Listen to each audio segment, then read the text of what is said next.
জি ভাই, আলহামদুলিল্লাহ ভালো আছেন? আশুলিয়ায় একটি আবাসিক ভবনে অভিযান চালিয়ে অবৈধ, নকল ও নিষিদ্ধ বিভিন্ন ধরনের বিপুল পরিমাণ ওষুধ জব্দ করা হয়েছে। ওষুধ প্রশাসন অধিদপ্তর ও র্যাবের ভ্রাম্যমাণ আদালত এই অভিযান চালায়। এ সময় প্রতিষ্ঠানটির ব্যবস্থাপককে আটক করা হয়।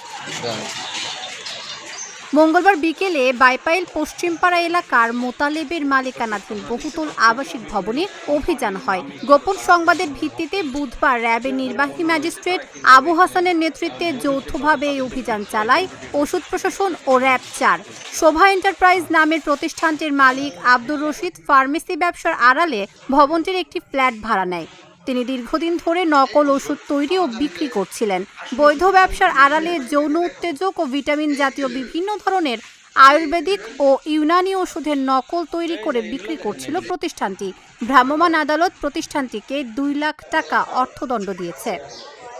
র্যাব 4 এবং ড্রাগ অ্যাডমিনিস্ট্রেশন এর যৌথ সমন্বয়ে আজকে এখানে আশুলিয়ার বাইপাইল পশ্চিমপাড়া এখানে মোবাইল কোর্ট পরিচালিত হয়। আমরা এই যে আপনারা দেখতে পাচ্ছেন, এটা মোতালিব ভিলা, একটা বাসার মধ্যে এখানে একটা কারখানা ছিল আর কি, 6 তলা এদের কারখানা, তারপরে গোডাউন, এবং এখানে বিপুল পরিমাণে ওষুধ, নকল ওষুধ, আনরেজিস্টার্ড ওষুধ এবং বিদেশি কিছু ওষুধও পাওয়া গেছে, যেগুলো কোনো অনুমোদন নাই।